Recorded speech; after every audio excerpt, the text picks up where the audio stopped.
You know that feeling when you really want to get something? Go beyond just the headlines. Find those connections underneath. Hmm.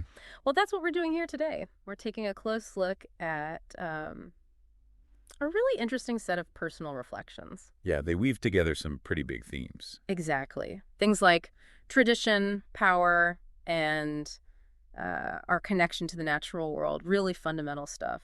And it's all sparked by these observations around, well, two contrasting things. Mm-hmm. The arrival of Bealltainn, this sort of seasonal shift. Right, that Celtic festival. Yes. Yeah. And then the passing of Pope Francis. So you have nature's cycle and this major event within a huge institution. It's a fascinating juxtaposition. It really is. The source material sets up this contrast beautifully. You've got the sensory details of spring Yeah, really vivid. against these thoughts on institutional power and personal memories of older ancestral ways. So our mission, if you like, for this deep dive. Well, I think it's about pulling out the key insights, seeing the patterns in life, the cycles. And comparing that steady flow of nature with the sometimes bumpier ride of human institutions. Precisely. And maybe understanding that search for belonging, maybe outside those big traditional structures, we might find some surprising aha moments, hopefully. Okay, let's jump right in then.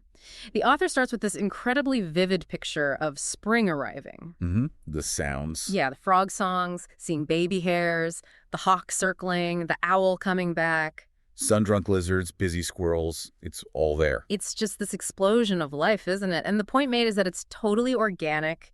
It's ungovernable, as they say. Right. No one's orchestrating it from on high. No permission slips needed, no formal ceremony, just happening. What really struck you about that opening? Well, it's that immediate contrast, isn't it, between this wild, unscripted renewal and the more regulated parts of our lives. I mean, obviously, it is governed by natural laws, deep ecological rhythms. Yeah, but not human ones. Exactly. It highlights that difference. Human structures versus the Earth's own inherent order. And there's that feeling of belonging the author mentions.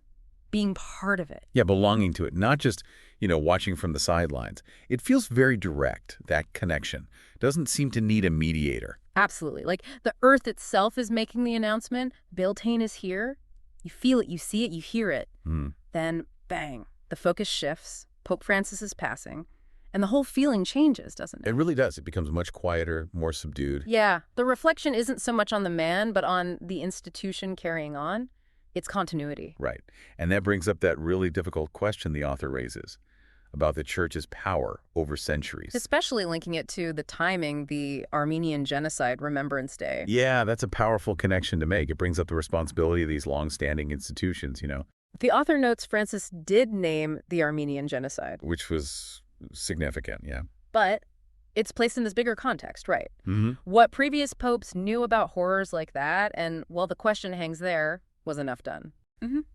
And listing those other places, Rwanda, Nanking, Gaza, Darfur, Pine Ridge, it creates this sort of litany of suffering. It really does. And it underscores this tension, this gap between the memory held by the land, by the people. The blood-soaked earth, as they put it. Yeah, that kind of memory versus the maybe more diplomatic or politically careful statements from institutions. It makes you really think about accountability across time, doesn't it? And why there's often that disconnect between words and, well, meaningful action. That feeling of weariness comes through. Yeah. Words instead of action. It paints the church, or perhaps large institutions generally, as sometimes being in this passive posture when faced with immense tragedy. Yeah, almost observational. Mm-hmm. And then the narrative pivots back again, back to Bealltainn. And it's framed differently now, not just spring, but as this ancient threshold, a hinge in the year. Moving from potential to presence, from spring's promise to summer's fullness. You mentioned it's a Celtic fire festival. That's right, Bealltainn. Traditionally marks the midpoint between spring and summer, a time for renewal, protection, celebrating fertility. Fire is central. And the author connects this deeply to pre-Christian ways, right? Very much so. It's presented as something communal, reverent towards nature. Lighting fires as, an act of connection. Not dominance. No, not at all. Living with nature, the hedgerows, the stone circles, the stories tied to the land. These were seen as relationships, part of life. Not just written off as false beliefs. Exactly, Yeah. which highlights a really different way of seeing your place in the world compared to maybe more hierarchical religious structures that came later. And that connects to the personal side of the reflection, too. That feeling of being an outsider in the church, even with family ties. And then this grandmother figure emerges. Wow, yeah. Fierce, Marxist, with a garden like a portal. And her knowledge wasn't from books, was it? It was lived, part of her bones almost. Independent rituals tied to the land. That's such a key idea. The Odways didn't die, they just got quiet. Waiting. Waiting to be remembered, yeah. It suggests this resilience of cultural memory existing outside the formal structures. So lighting that Bealltainn fire isn't rebellion. No, it's framed as reunion. Reconnecting with something deep and personal makes you wonder, like you said, if we lose something when we prioritize abstract belief over that direct lived experience. Yeah.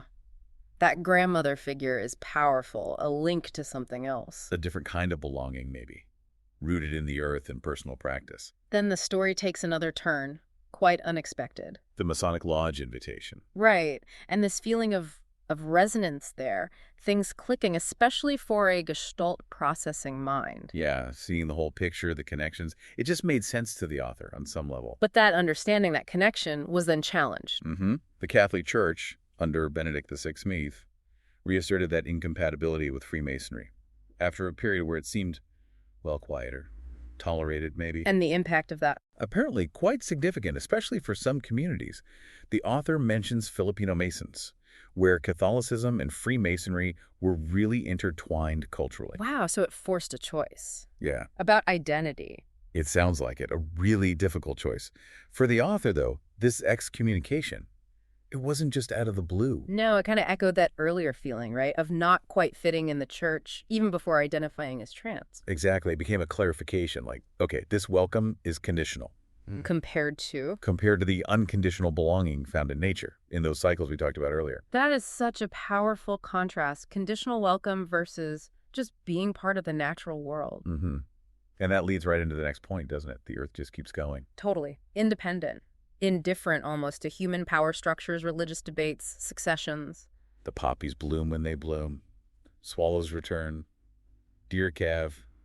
Trees bud. None of it needs a blessing or permission slip from us. Exactly. The earth's rhythms are presented as just, embracing life, all of it, every identity, which is set against the debates and judgments of human institutions. And that idea of arrogance, declaring some beliefs false just because they don't fit a specific doctrine. Especially when those other beliefs are relational, ancestral, embodied, felt in the connection to a crow or sagebrush or the smell of wood smoke. Or leaving breadcrumbs for birds. Simple acts. Simple acts rooted in relationship. So Bealltainn arrives anyway. It doesn't check the church calendar. It is the calendar, in a way, the fundamental rhythm. It's the canon itself, as the author says. Yeah, and belonging is found there, in that truth, stronger than permission. And out of that understanding comes this personal approach, a new liturgy. Quiet, unofficial. Just noticing things. Lizard, the owl, hairprints. And making small offerings, flaxseed bread, honey, water, acts of reverence, but rooted in just being present, paying attention. It's described as a theology of reunion, finding what got hidden maybe by a formal religion. Yeah, rediscovering. And it's not isolated, is it? The author connects Bealltainn to all these other spring celebrations across cultures. Right. Welsh Kellen Mai, Manx Bolden, Maya Ixchel. Ainu Kamui, First Nations dances, Akshaya Tritiya in India, honoring Wari in Zimbabwe. And the point is, none of them needed external validation. They arose from the connection between people and their place, their time. They didn't need a central authority to say, yes, this is valid. So the author's own practice walking, listening, offering, giving thanks, that is the prayer. That is the theology. Etched into the soil of my being, not written in a book. It's very grounded, very embodied. So wrapping this up, as we finish this deep dive, what's the core takeaway? For me, it's that powerful contrast again. The shifting sands of institutional power versus the enduring, steady power of natural cycles and that personal connection you can find there. We've gone from Bealltainn's sensory richness. Yeah, through reflections on the church, rediscovering those old ways. The whole excommunication experience as a moment of clarity. Right, and landing on this very personal, nature-based liturgy. And that final image of the Bealltainn fire. Not judgment, not exclusion. Just return. Continuity, warmth, transformation for anyone, really. Yeah. And that leads to that last thought about existence itself. Not error, but energy. Constantly changing form. Matter to mushroom, breath to breeze. Flame to ash, ash to soil, soil to seed. It's kind of continuity in afterlife if you want, but grounded in observable natural processes. Not reward or punishment based on doctrine. Exactly. It's about finding your home now in the earth's rhythm. You're already welcomed, already held. As the fire burns, you remember who you are. It's a really beautiful and ultimately quite comforting perspective. It is, isn't it?